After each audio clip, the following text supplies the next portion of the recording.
These are the last Asian lions left in the wild, but they are in danger of being completely wiped out by a deadly virus. Can they fight back? As a wildlife filmmaker, I've traveled to some pretty crazy places. I've been charged by rhinos,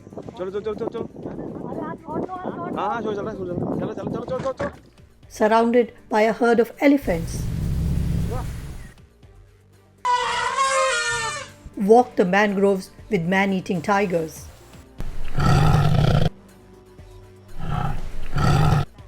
all part of the game. It can sometimes get hair-raising and dangerous.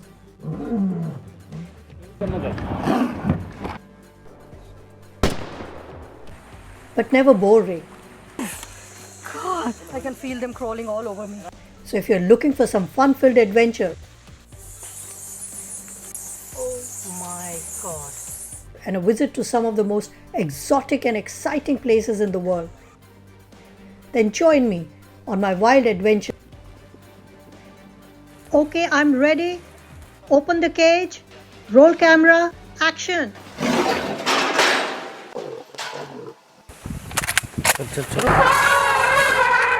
My goodness.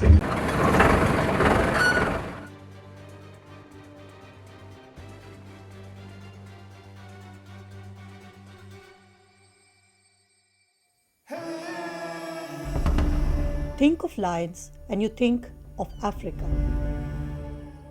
Not many people know about a small population of wild lions living in the western dry scrubland of India. For a long time, I had also not heard about these Asian lions. But then I saw a local news item about tribal female guards being hired by the Forest Department of Gujarat to guard the lions. And I was fascinated. So off I went to the Gir National Lion Sanctuary to meet the female forest guards and the Asian lion. What followed was an amazing adventure.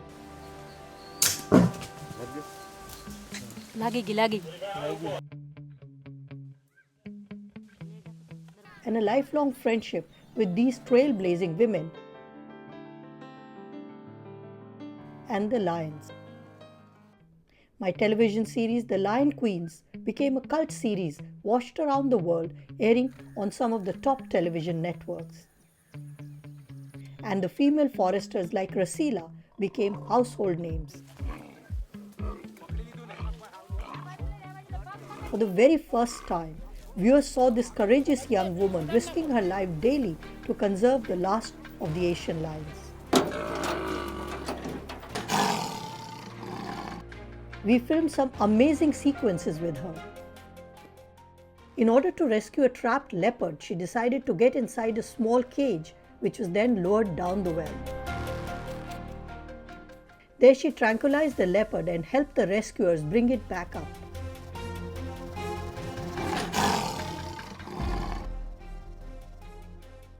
And another time, she led a team of rescuers to capture an injured lion cub.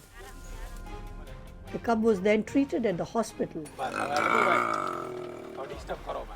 and released back to the wild once it had recovered.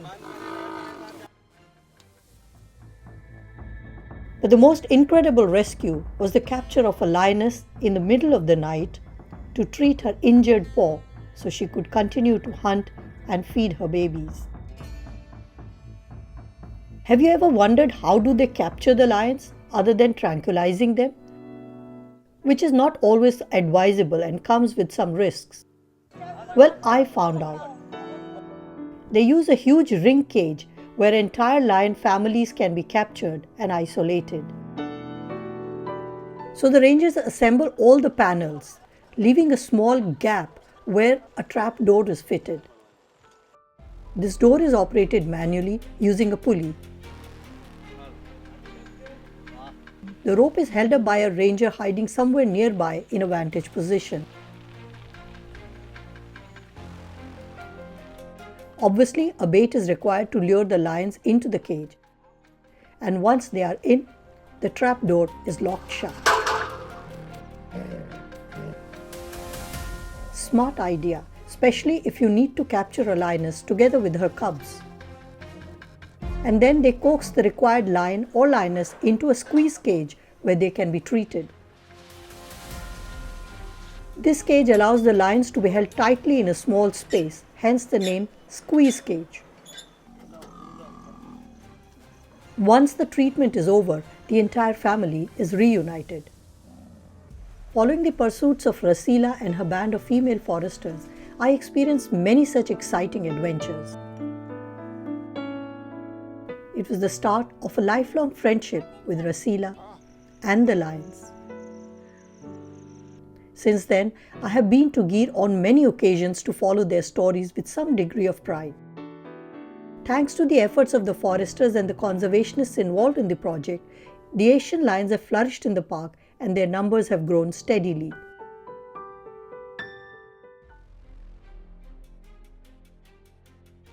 So when a couple of monsoons back I heard about a deadly virus threatening the very existence of these lions, I had to go and see for myself the true story.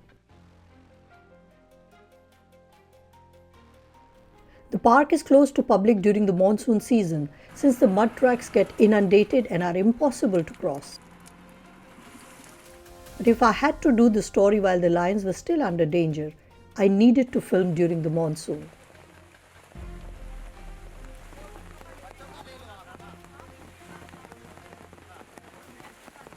Getting the permission to do so was relatively simpler, but filming in these tough conditions proved to be a different challenge altogether.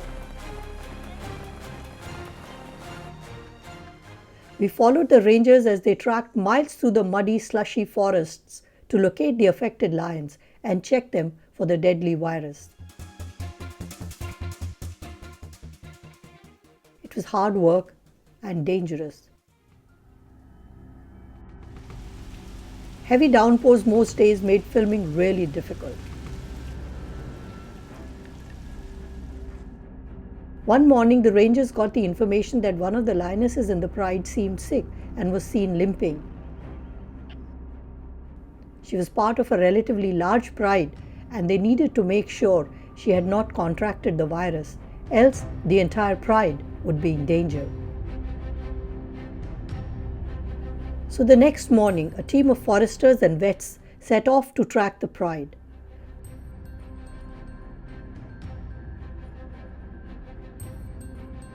The eastern part of the forest has some hilly areas, and this is where the pride was last seen.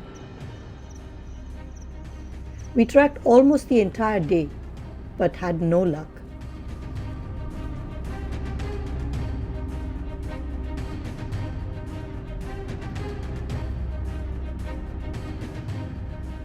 The pride had moved from their last location. It was a disappointing and tough day. We were wet, irritated, and exhausted.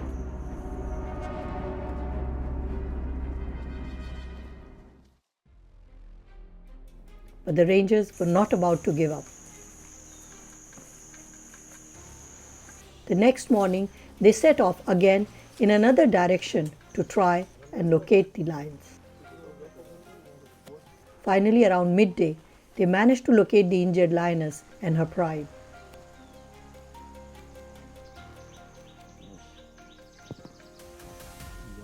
Thankfully, they had not contracted the deadly canine distemper virus, but the lioness had injury to her leg and paw. It was a huge relief to us that these lions were not in danger. During the next couple of weeks, I saw the rangers work tirelessly to safeguard the lions.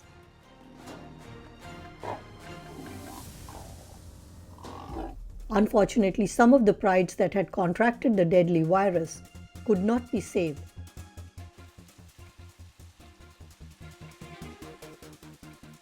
But their preventive measures managed to save the rest of the lions.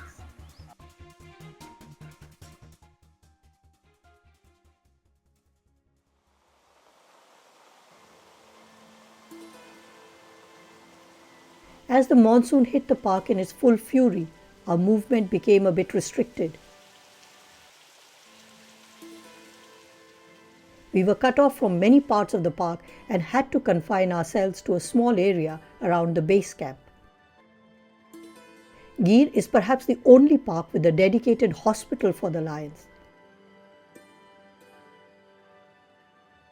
And we were witness to many complicated surgeries being performed at the hospital.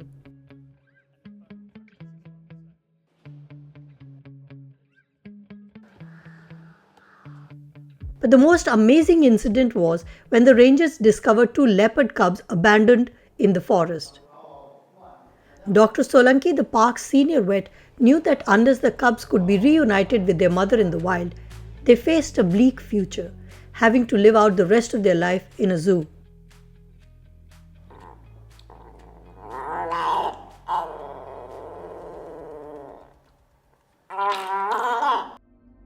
So he urged the rangers to try and locate the mother ASAP. Not only did they manage to locate and capture the leopardess, they reunited the family, but only at the hospital. The task of releasing them in the wild still posed problems. Under normal circumstances, the leopardess would run away the minute she was released, leaving the cubs behind. Understandable given our presence. The cubs would again be left alone. For how long, no one could say, and they would be at the mercy of the elements and any other predator in the area. Dr. Solanki decided that the only way was to tranquilize the mother and put them all together and withdraw from the scene before she regained consciousness. As per the plan, we reached the spot where they were to be released. But before the family could be released, it began to rain heavily. The rangers decided to build a little shelter for the leopard family to keep the babies safe. Not bothering about their own well-being, they set about making a small shelter for the family. Using the wood and leaves from the forest, they carved out a tiny little home for them.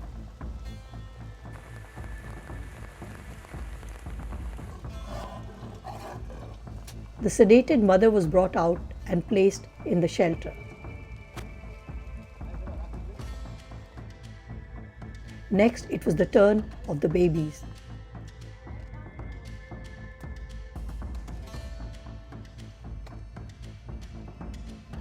A quick jab to the mother to wake her up. Some finishing touches to camouflage the shelter and to ensure the cubs didn't slide out of it while the mother was still unconscious.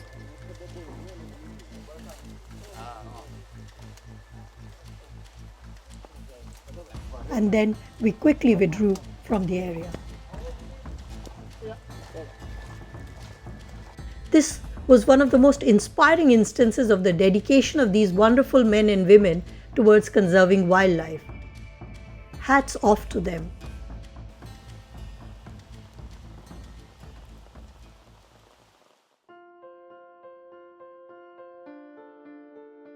I stayed at Gir the entire monsoon and came back with such spectacular footage for my show.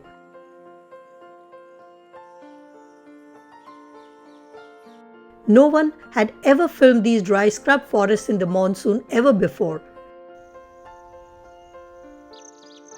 So most people could only imagine these forests as being dry and dusty. But during rains, the entire landscape underwent a huge change.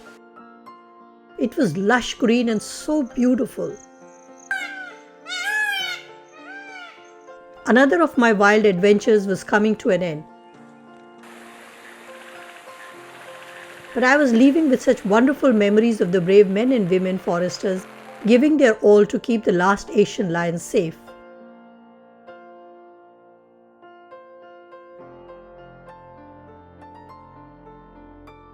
And as to the lions themselves, I had followed the pride led by Straight Tail during my stay. I was relieved to see his pride survive and grow during these challenging times.